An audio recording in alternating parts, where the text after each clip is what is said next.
We now begin studying sequences and sets.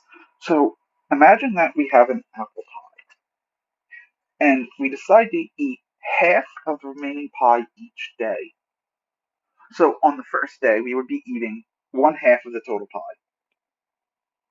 The second day, we'd eat half of what remains, so it'd be a half times a half, so we've eaten a quarter of the total pie. On the third day, we eat half of what's left, so it'd be half of a quarter.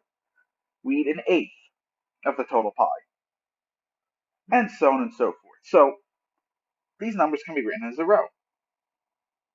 1/2, 1/4, 1/8, 1/16, 32nd, so on and so forth.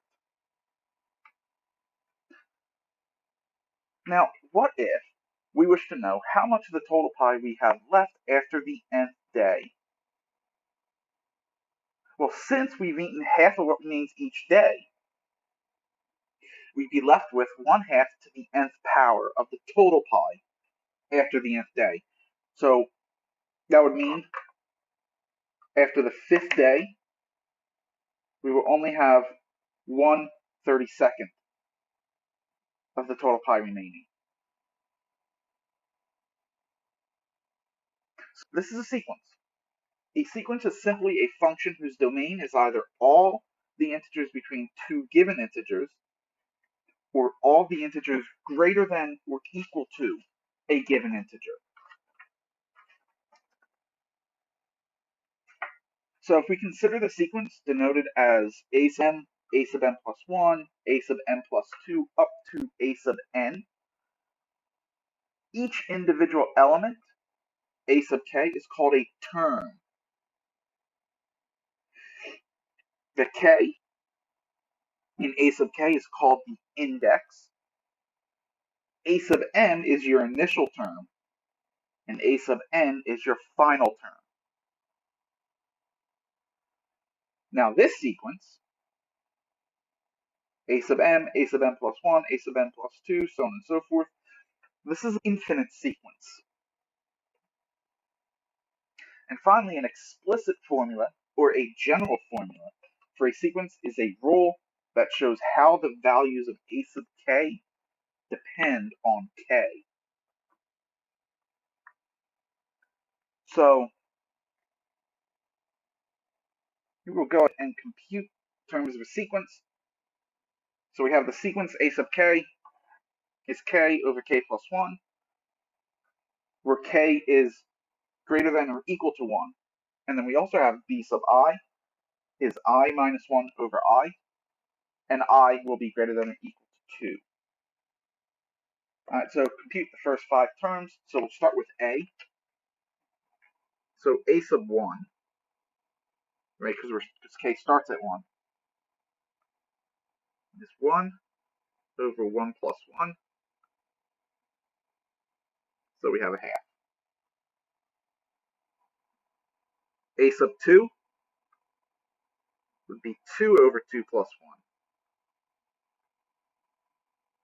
So that's 2/3. A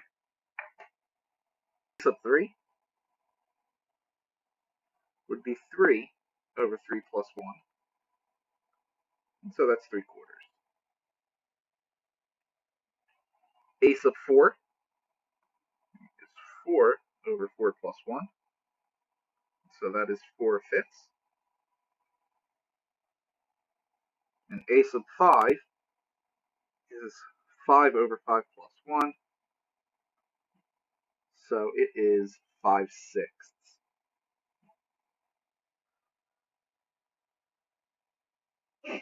Now for b.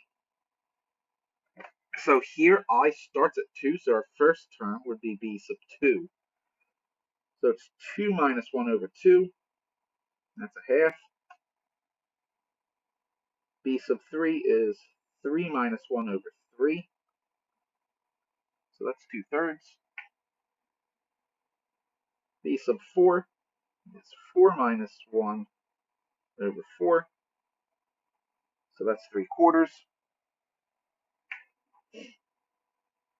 B sub 5 is 5 minus 1 over 5. So that's 4/5. And b sub 6, 6 minus 1 over 6, and so that's 5/6. Now notice that this sequence for A is a half, 2/3, 3/4, 4/5, 5/6, so on and so forth. The sequence for B, a half, 2/3, 3/4, 4/5, 5/6, so on and so forth. Well, wait a minute. These are the exact same sequence. So sequences can actually be represented with two different explicit formulas. So let's find an explicit formula for this given sequence. So we have a half, 1, negative a quarter, a ninth, negative 1/16, a 25th, negative 1/36, so on and so forth. Well, first, notice that the sequence, the signs are alternating. It starts positive, then it's negative, positive, negative, so on and so forth. So our sequence will have to have a -1 to some power.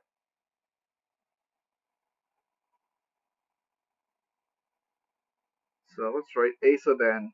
We know we're going to have a -1 to some power. I just don't know what that power is quite yet. Well, now, let's go ahead and examine these terms more closely, right? So 1 I can write as 1 over 1. A quarter, right, is 1 over 2 squared. 1/9 is 1 over 3 squared, right? 6 is 4 squared. 25 is 5 squared, so on and so forth. And of course, 1 is also 1 squared. So it would appear that in this formula, let me write this down smaller, we also have in the denominator n squared. So if I'm writing it as n squared, the initial term was 1 squared, so n was 1. Second term was 2, 3. So this is going to be true for all n greater than or equal to 1. Well, now that I know that, all of the odd index terms, right? So first term is positive, third term is positive, fifth term is positive. Well, I can't just have an n up here, right? Because -1 to an odd power is negative. So this has to be an even power. So add 1. And we can easily check that. All the even index sums, or I'm sorry, terms, are negative, right? So when n is 1, we have -1 squared, which is positive, perfect. When n is 2, we have -1, so 2 plus 1, that's -1 cubed, which is negative, perfect. And that's going to fit. So this would be our general formula or our explicit formula. Notice, however, we could also have written a sub n equals -1 to the n over n plus 1 squared for all n greater than or equal to 0. So we could have started at 0, and then a slight modification to the general formula would still yield the exact same sequence.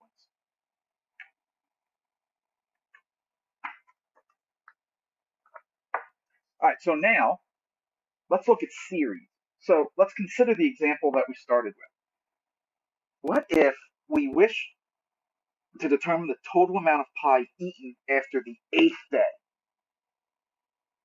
Well, this would simply be the sum of the amounts you've eaten over those 8 days, right? So it'd be 1/2 plus a quarter plus an eighth plus a 16th plus a 32nd plus a 64th, a 1/28th plus a 1/256. And if you sum this up, you wind up with 255 over 256. So we've eaten 255, 256 of the pie. Now, what if we now ask for the 100th day? Well, that's going to be really difficult to express, right? So we've come up with a shorthand, a new notation for sums. This is called the sigma notation or summation notation. So if m and n are integers such that m is less than or equal to n, this symbol, this notation right here, which is read, the summation from k equals m to n of a sub k. So this notation is the sum of all the terms a sub m plus 1, a sub m plus 2, up through a sub n. This symbol right here, this E-look symbol, is the Greek letter capital sigma. Hence why we call it the sigma notation. Now we say that writing it this way, the am plus 1 plus am plus 2, blah, blah, blah, is called the expanded form of the sum. And we would write this. We call k the index of the summation. We call m the lower limit summation. And we call n the upper limit of the summation. So let's go ahead and compute a sum. So we're going to compute the sum from k equals 1 to 5 of k squared. Okay, so k equals 1 to 5. This sum, so it'll be 1 squared plus 2 squared plus 3 squared plus 4 squared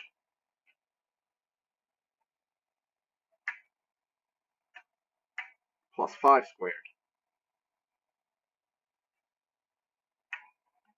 So it's 1 plus 4 plus 9 plus 16 plus 25. And that sum winds up being 55.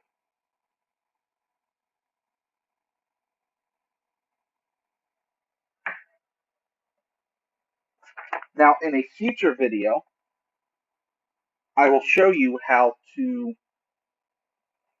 do summation notation on a TI Nspire CX2 CAS on a calculator.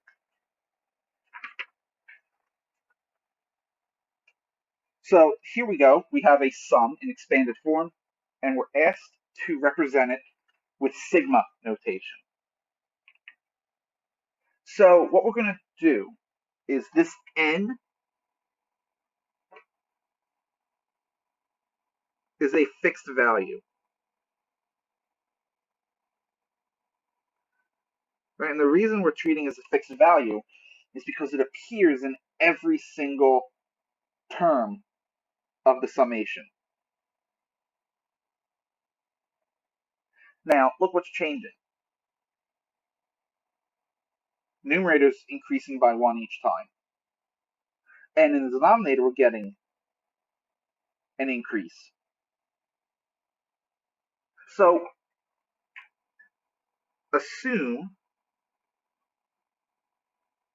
that the lower bound is 0. So we're going to start the lower bound at 0. Well, then how can we write the sum? Well, we can write 0 plus 1 over n plus 0 plus 1 plus 1 over n plus 1 plus 2 plus 1 over n plus 2, so on and so forth. And then we have the n plus 1 over n plus n, right? 2n is n plus n. So in this case, our upper bound, our upper limit rather, I don't know why I put bound here, should be limit, is n. So we're going to have the summation from k equals 0 to n. Well, now the k that's changing, right? So it'll be k plus 1 in the numerator over n plus k, right? And this would be the summation notation for this sum.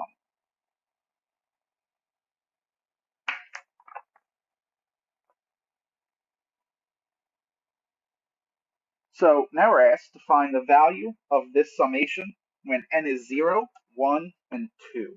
So when n equals 0, right, it may be tempting to write this.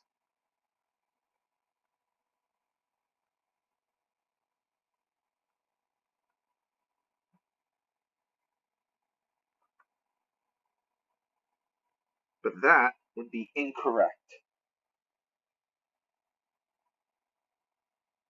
This is actually just 2 to the 0, which is 1.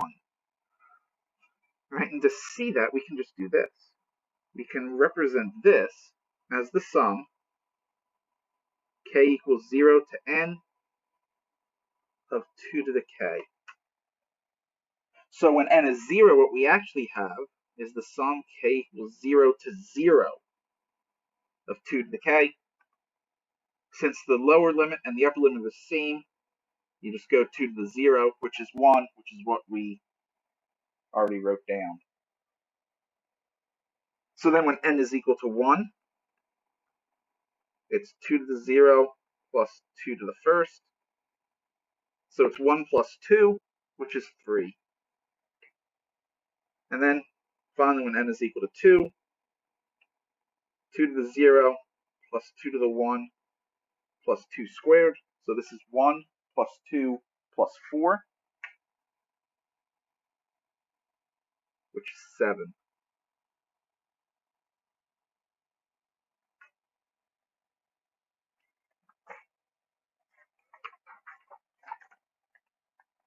All right, so something useful we can do is separate off the final term or the first term. So in this example, we're going to separate the final term. So it's the sum I equals 1 to n plus 1 of 1 over I squared. So the basic idea in this is 1 over 1 squared plus 1 over 2 squared, yada yada yada, plus 1 over n squared plus 1 over n plus 1 squared. So the idea is we're separating off this term, this final term right here. Well, then what does this become? Right? Well, that is the sum I equals 1 to n of 1 over I squared. Then we still have this 1 over n plus 1 squared floating around. So this would be how it would be represented if we separate off the final term.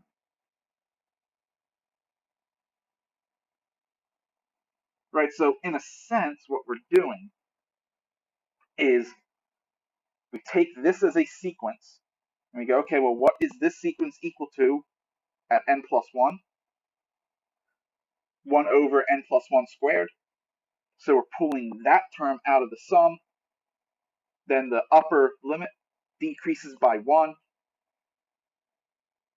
So we have the sum now, I equals 1 to n of 1 over I squared, plus that term that we just pulled out.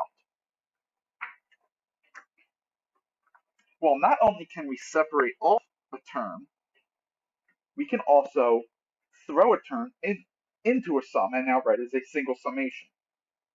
And again, the basic gist. So we have k equals 0, n of 2 to the k, plus 2 to the n plus 1. So the basic gist here is the same thing, in that this sum can be written as 2 to the 0, plus 2 to the first, blah, blah, blah, plus 2 to the nth, and then we still have this plus 2 to the n plus 1. Well, now we just look at this as a whole, and that is the sum, k equals 0 to n plus 1 of 2 to the k. So it's the opposite of what we did in the previous example. Instead of pulling a term out, we're adding a term back in.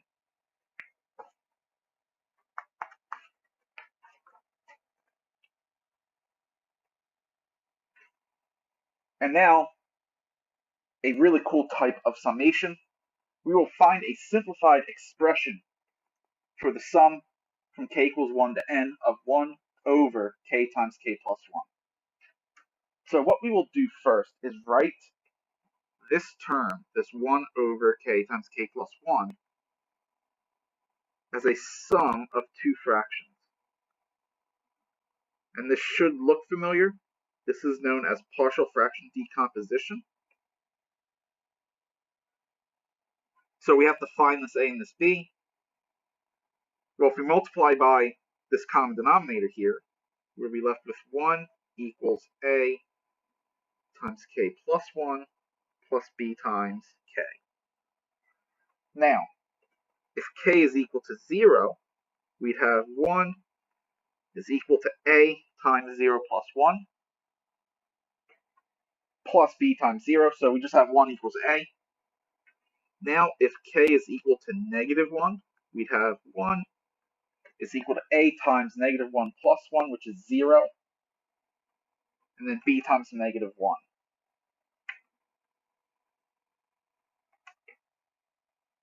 Right? So what happens now is 1 over k plus 1 is 1 over k minus 1 over k plus 1.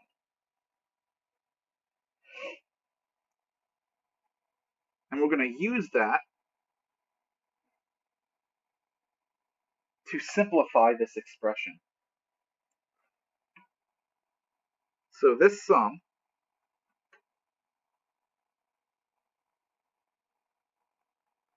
is now this sum.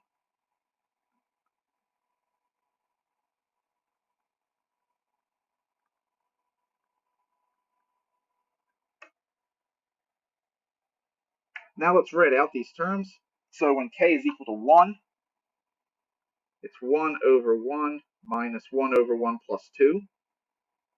I'm sorry, 1 plus 1 plus, now be a half minus a third plus a third minus a fourth, so on and so forth, until we have 1 over n minus 1 over n plus 1.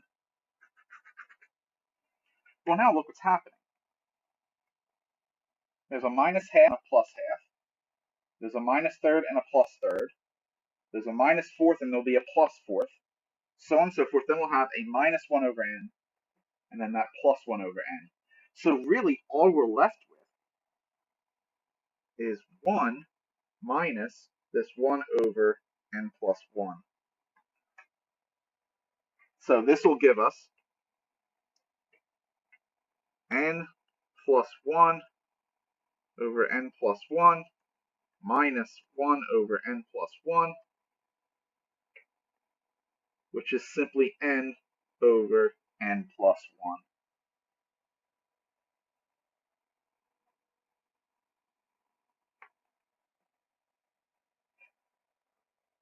So no matter what value of n, this is what the total sum will be, right? So for instance, if I say, okay, well, what if n is 1,000? Then this sum would be 1,000 over 1,001.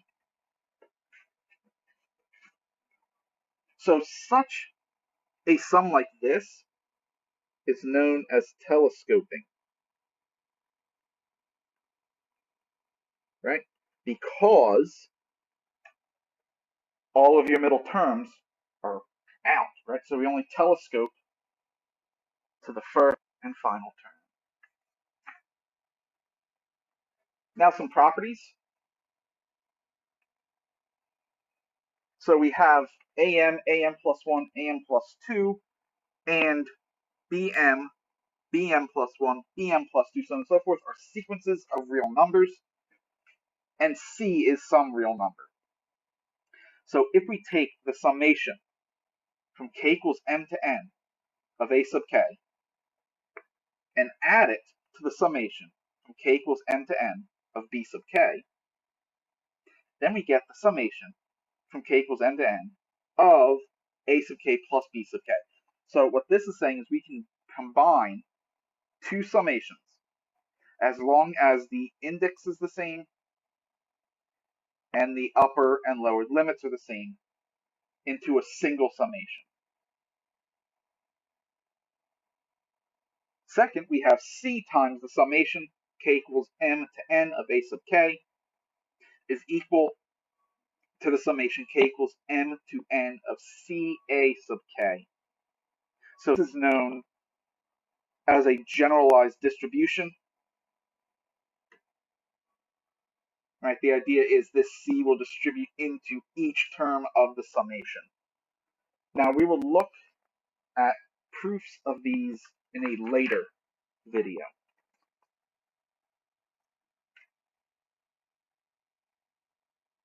So let's go ahead and rewrite this summation, summation k equals 1 to n plus 1 of k over n plus k, so that the lower limit is 0. So in other words, we want to write it this way. K equals 0 to something. Well, since we rewrote k equals 1 to k equals 0, we subtract 1 from the lower limit. So we're going to have to do the same to the upper limit. So the new upper limit is now just n. Well, when k equals 0, the initial term has to be the same as when k was 1. So the initial term here was 1 over n plus 1. So now we're starting at 0. K equals 0. When k is 0, we still have to get 1 over n plus 1.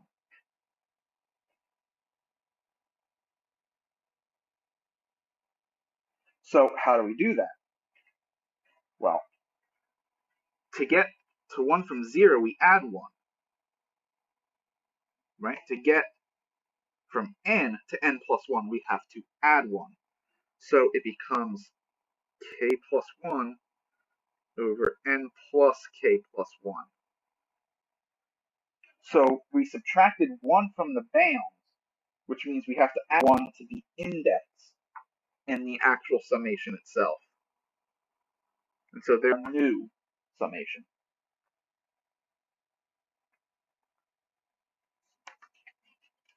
Now another common arithmetic operation is product. So just as we had a summation or notation for summations, We also have notation for products. This is called the pi notation.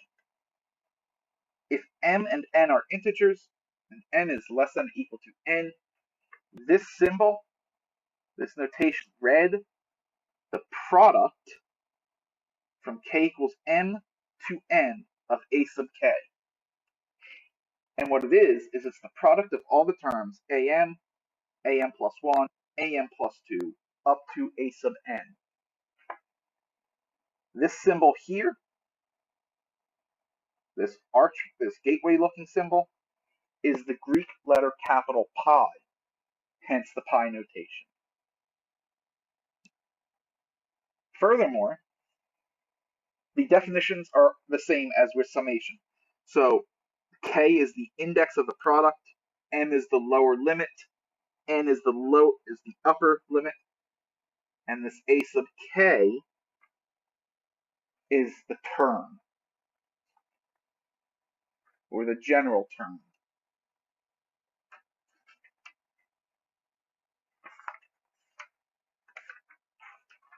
So let's calculate a product.